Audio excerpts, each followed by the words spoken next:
London থেকে আমি মুস্তাফিজ রহমানী আপনাদের সবাইকে সাদর আমন্ত্রণ জানাচ্ছি আজকের আলোচনায়। যেহেতু আমি আগেই ঘোষণা করেছিলাম যে আপনাদের যে কোনো সওয়াল বা প্রশ্ন আমাকে হোয়াটসঅ্যাপে সেই পূর্বের নাম্বারেই যদি পাঠান, আমি চেষ্টা করব আমার সময় মতো আপনাদের প্রশ্নগুলো আমার পেজে জবাব আকারে দেওয়ার, ইনশাআল্লাহ তাআলা।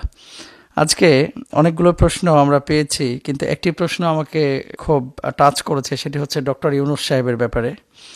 যে বাংলাদেশের এই প্রেক্ষাপটে আপনারা আলেমরা, বিশেষ করে যারা ওয়াজ মাহফিল করেন, মসজিদে ইমামতে, তারপরে খেতাবতের দায়িত্বে আছেন, মাদ্রাসা বা ইলমি মারকাজে যারা সম্পৃক্ত আছেন, আপনারা এই বিষয়টাকে কিভাবে দেখেন? ওনার ব্যাপারে যদি ব্যক্তিগতভাবে প্রশ্ন করেন, তাহলে আমি বলবো যে ভালোকে ভালো, সাদাকে সাদা, কালোকে কালো বলার মানসিকতা, এটা আমাদের ভিতরে যতদিন পর্যন্ত তৈরি না হবে, জাতি হিসেবে আমরা উন্নত হতে পারবো না। এই যে ইউকেতে আমি আছি, ইংল্যান্ডে আছি, ইংল্যান্ডের অনেক বিষয় আলহামদুলিল্লাহ মুগ্ধকর। এর মধ্যে কিছু বিষয় থাকতে পারে যে অমুসলিম দেশ, এখানে তো অনেকে শরাব পান করে। তা আপনি যদি শরাব পান না করেন, আপনাকে তো কেউ জোর করে পান করায় না, তাই না? তারপরে এখানে তো অনেকে বিয়ে শাদী করে না, তো মুসলমানদের মধ্যে তো অনেকে বিয়ে শাদী করে না। আমি বলছি যে পাপকে পাপ হিসাবে আপনি গ্রহণ না করলে কেউ আপনাকে জোর করে পাপ করাবে না। এখানে আলহামদুলিল্লাহ অনেক ভালো ভালো মানুষ আমরা দেখছি। এই পাপের বিশেষ করে শরাব, তারপরে আপনার হারামের অনেক অপশন আছে শরিয়ার দৃষ্টিতে যেগুলো হারাম, তারপরে নিজেকে হারামের মধ্যে আবদ্ধ করছে না, আপনাকে জোর করে তো কেউ হারামের সাথে সম্পৃক্ত করছে না। এবং এখানে আপনারা দেখবেন যে আগামী 20 বছর 30 বছর পরে মুসলমানদের সংখ্যা কী হারে বাড়ে, কারণ ইউরোপিয়ানরা এখন কিন্তু বাচ্চা কাচ্চা নেয় না, মুসলমানরা তো বাচ্চা কাচ্চা নেয়। এখানে অনেক মানুষ প্রতি জুমায় এই যে ইস্ট লন্ডন মসজিদে, অন্যান্য মসজিদে ইসলাম কবুল করতেছে। তো আলহামদুলিল্লাহ, কেউ তো কারো ভালো কাজে বাধা দেয় না। এখানে খাস পর্দা করে, হাত মোজা পা মোজা পরে অনেক মেয়েরা ঘুরতেছে আলহামদুলিল্লাহ, আবার অনেকে কোনো পর্দাই করে না। তো স্বাধীনতা এখানে দেয়া আছে। এদেশের প্রধানমন্ত্রী, তিনি সিট বেল্ট না বাঁধার কারণে কৈফিয়তের মুখোমুখি হন। এদেশের প্রধানমন্ত্রী, তিনি সাইকেল চালিয়ে অফিসে যান, তিনি মেট্রো ইউজ করেন। এখানে আমরা দেখি যে বিভিন্ন জায়গায় এমপিরা রাস্তায় হেঁটে যান, কেউ তাকায় না।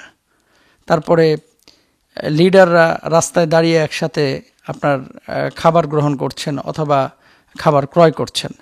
তো আমি যে কথাটা বলতে চাচ্ছি, যে বাংলাদেশে আমাদের লিডাররা বা এই যে ডক্টর ইউনূস সাহেব যে কাজ করছেন, এই কাজ তো আলহামদুলিল্লাহ, আমি তো ওই গত 15-20 বছরে আমি তো নিজেও কারওয়ান বাজারে প্রতি রমজানেই আমার প্রতিদিন যাওয়া পড়তো, কারণ আরটিভিতে প্রায় 9-10 বছর ধরে আমি তো প্রশ্ন করুন প্রোগ্রামটা লাইভ করেছি।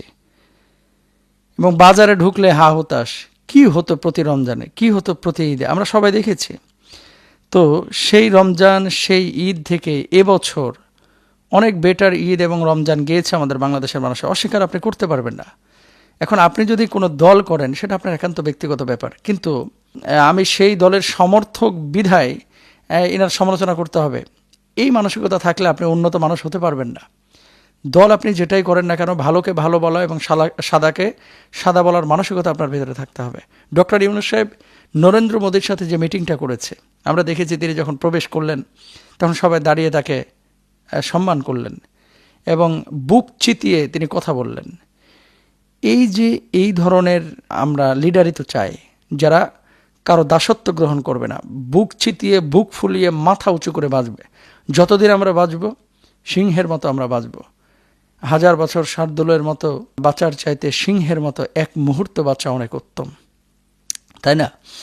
তো এখন উস্কানি না, বিষয়টা হলো যে তিনি চায়নায় সফর করেছেন, তারপরে আমেরিকায় সফর করেছেন, তারপরে আমাদের দেশের মানুষ, অন্যান্য লিডাররা, উপদেষ্টারা দেখি যে পক্ষে কথা বলেন, তাই না? তো আলহামদুলিল্লাহ, কূটনৈতিক যে তৎপরতা, এই যে রোহিঙ্গাদেরকে সম্ভবত 1,80,000 না কত হাজার দেখলাম পত্রিকায়, এখানকার পত্রিকায় লন্ডন থেকে, যে রোহিঙ্গাদেরকে ফেরত নিচ্ছে মায়ানমার।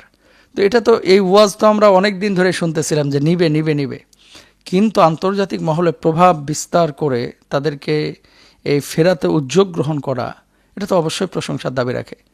এবার রমজানের দ্রব্যমূল্যের দাম সহনীয় ছিল, ঈদে মানুষ ঘরে ফিরেছে, ট্রেনের শিডিউল বিপর্যয় সেরকম হয় নাই।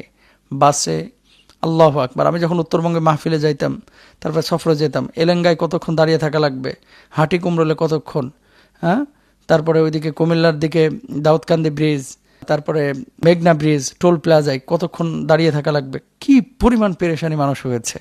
তো আলহামদুলিল্লাহ কমছে, এমন না যে সব হয়ে গেছে, একেবারে শুদ্ধ হয়ে গেছে, বিষয়টা এরকম না। কিন্তু ভালো কাজ তিনি তো করছেন। আমি তো মনে করি যে তিনি যদি 10 বছর সময় পেতেন, বাংলাদেশটা হয়তো বা মাহাতির মোহাম্মদের মতো কিছু উদ্যোগ তিনি গ্রহণ করতে পারতেন। তো যেহেতু দেশের সাংবিধানিক আইন আছে, ল আছে, নির্বাচন অবশ্যই হবে, কিন্তু তাকে সব কাজে সমালোচনা করা এবং সমর্থন না দেওয়া, এটা আমাদের জ্ঞানের দৈন্যতা, এটা আমাদের মনুষ্যত্ববোধের দৈন্যতা। ভালোকে ভালো বলার মানসিকতা তৈরি না হলে উন্নত জাতি কখনোই আমরা হতে পারবো না। আমরা অ্যাপ্রিসিয়েট করতে পারি না। আল্লাহু আকবার। এই যে ব্রিটেনে দেখি যে অমুসলিমদের মধ্যে, বিশেষ করে সাদাদের মধ্যে তো আছে, মুসলমানরাও তো আলহামদুলিল্লাহ, এখানে আপনি আসলে এখানে মেন্টালিটি অনেকের চেঞ্জ হয়ে যায়।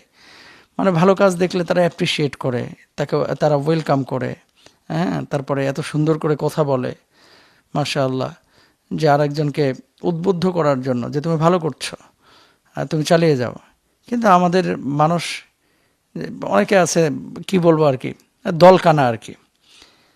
যত ভালোই আপনি করেন না কেন, বিপরীত দলের সে মানুষটা যত সুন্দর কাজই করুক না কেন, অনেক সময় স্বীকৃতি দিতে চায় না। শোনেন, আরেকজনকে স্বীকৃতি না দিলে নিজে ভালো কাজ করে কখনো স্বীকৃতি পাওয়া যাবে না, এটা মাথায় রাখতে হবে। তো ভালো কাজকে সমর্থন দেন। ডক্টর ইউনূস সাহেবের প্রশংসনীয় যে কাজগুলো আছে, সেই প্রশংসার কাজগুলোকে ঈদগাহে দেখেন। মুফতি আব্দুল মালিক সাহেব কীভাবে তার সাথে মোসাফা করলেন, এবং সাংবাদিকরা নামাজ আদায় করছিলেন না, বা কূটনৈতিক যারা আরও আছেন, গার্ড যারা আছেন, বলছেন মোহতারাম এদের তো নামাজ পড়া দরকার, তাই না? তো তারপরে তিনি বলছেন ওনারা হয়তো বা পরে পড়বেন। তো আসলে আমরা চাই এরকম রাষ্ট্রনায়ক, এরকম শাসক। পরবর্তী যারা আসবেন তারাও হয়তো বা ভেবে চিন্তে রাষ্ট্র পরিচালনা করবেন। কারণ 5ই আগস্টের আগে আমাদের সেই জনতা, ছাত্র জনতা, তরুণরা জেগেছে এবং তারা জানিয়েছে যে আমরা কিন্তু এখন জীবন দিতে শিখে গেছি। সুতরাং তরুণরা জাগ্রত থাকলে একটা জাতি আশা করি পথহারা হবে না ইনশাআল্লাহ।